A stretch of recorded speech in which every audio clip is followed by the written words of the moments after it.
In part 4 of our color theory series, we are going to be investigating these liquid watercolors. As you can see, they're very vibrant and they are going to give us some beautiful mixes, but not like regular watercolors because they are so bright.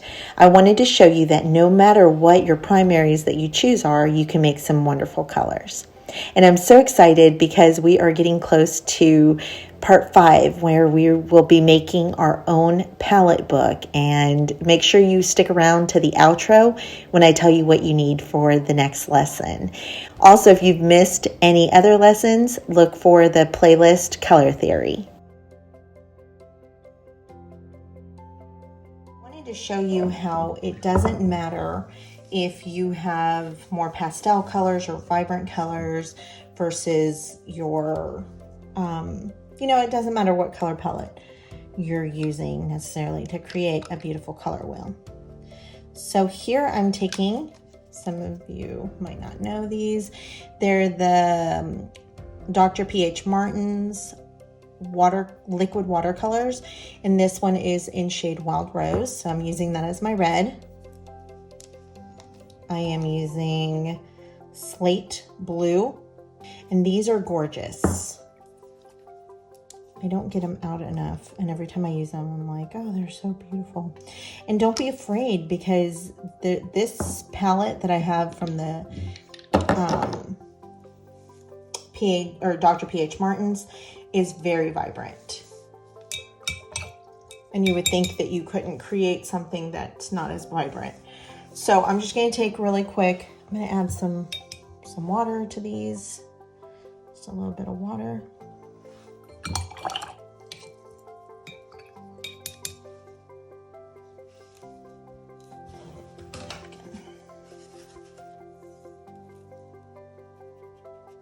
Like, that is so gorgeous. That's probably one of my favorite colors just ever. Okay, I'm just gonna add some water to the blue. Okay, so I'm just gonna do a quick swatch of all three. So here's your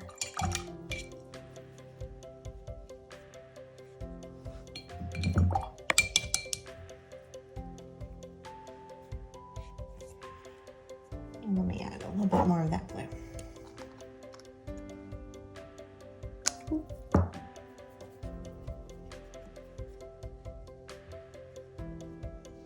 And you can see, I'll bring it closer, but you can see how vibrant those colors are. So now let's play. Okay, let's take our yellow and this pink. I'm just gonna put it here. And so see, we created an orange.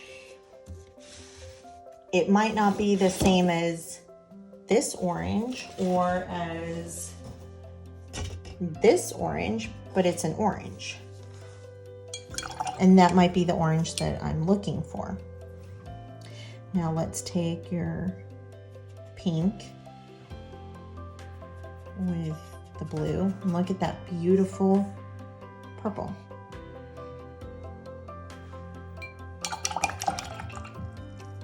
And now let's take our blue and our yellow.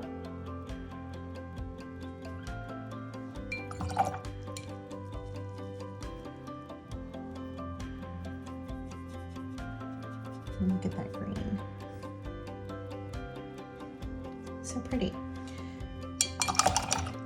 And then we can make, so we just did our primaries and our secondaries, and now we can make tertiaries, or we can play with it. So let's go ahead, since we have these colors out, let's add a little bit more pink to that orange. So pretty. And let's add a little yellow to the green.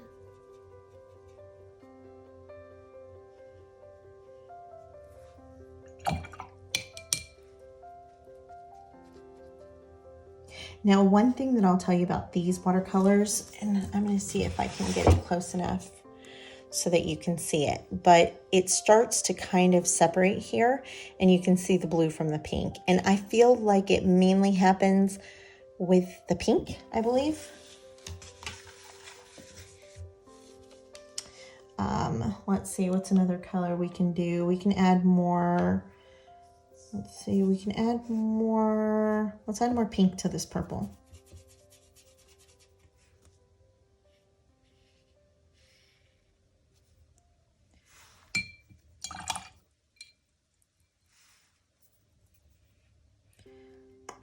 Let's add more blue.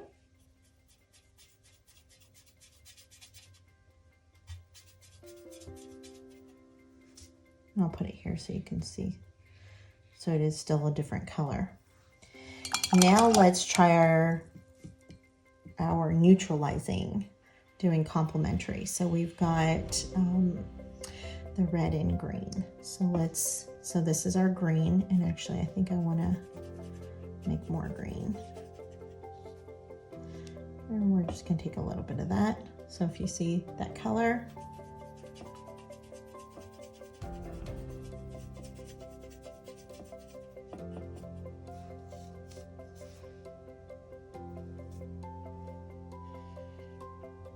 and so in this case we made a brown.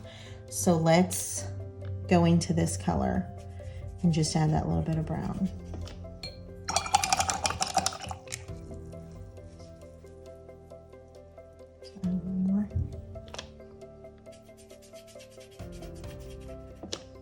And I'll put it right here so you can see. So it hasn't really muted it a lot. So let's add a little bit more green. Or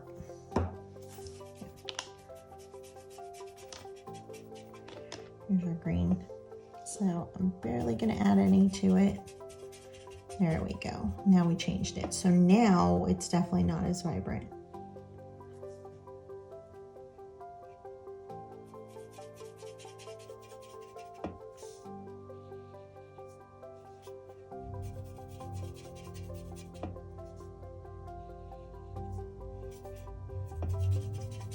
And we're just gonna continue to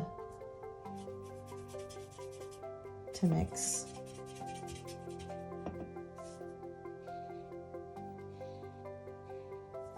And then, so you can see just right there how quickly we just did all of these colors from that one. That color is gorgeous. That is gorgeous. Okay. Let's do our yellow and purple. So we'll add a little bit more yellow.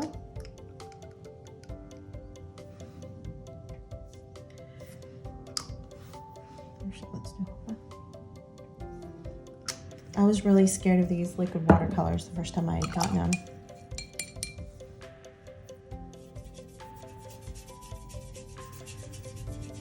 And that was quite a bit of purple that I added. I didn't do it little by little.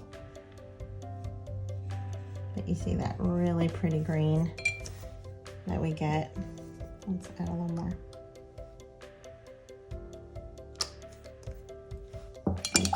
And you can see here with these watercolors that even in the palette here, it's starting to separate a little bit. So you have that, like, I don't know what color that is, but kind of like a dusty rose. And then you see the light pink on the edge of it. And you see it here as well. And mostly I feel like it's the pink, because even here you can see a little bit of the pink. So just know that going in. Okay, so here's our yellow. We're just going to take a little bit of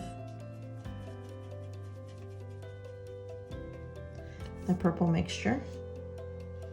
So even compared to this one, it's already a little bit more dusty.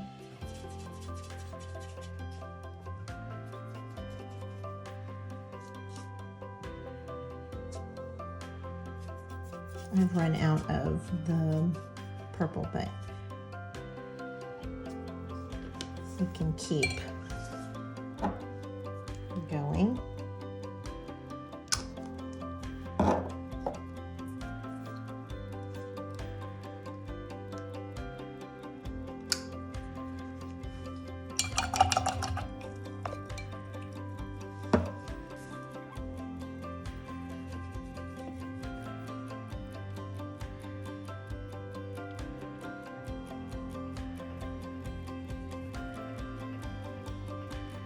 try mixing this one more, maybe it won't separate as much.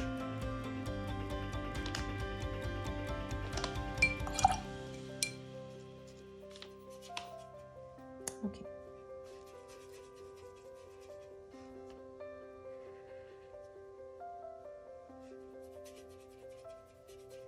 And honestly, you wouldn't think that you could get these colors from this palette. And you can mess around with them. So let's try adding a little bit of this, or this to this. No, the other way.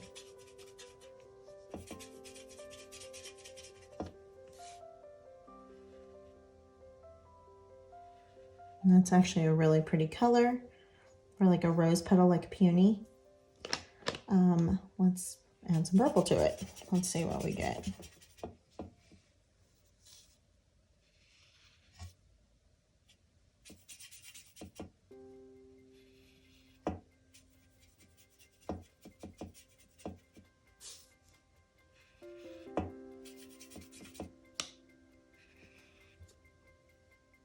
And then we can dilute it. So, oops, you have that color, and I'm going to just add a lot of water to it. And then we've got a muted shade of it. Now, this this palette that I'm using here, the Enamel Butcher, whatever it's called, it's really nice because you can have a lot of colors at one time. I'm going to try adding a little bit of red on here and just seeing.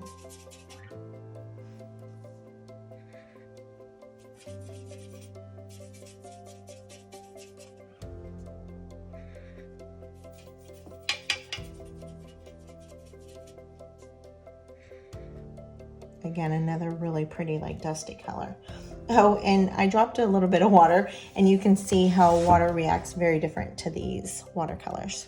So anyways, that is why I wanted to show you, and hopefully I took a little bit of the timidness that you might have had with playing with watercolors. And honestly, you won't know, and we can even have the same Daniel Smith, different shades, and they're going to be, or different hues, and they're going to be completely different, but the end result is the same, is that as long as you have those three primaries, you're going to be able to make a multitude of colors. And you saw those were the only three of these that I pulled out, of these that I pulled out. And you saw how many beautiful colors we accomplished. Now that you have a little bit of a handle on some color theory, let's make a color palette book.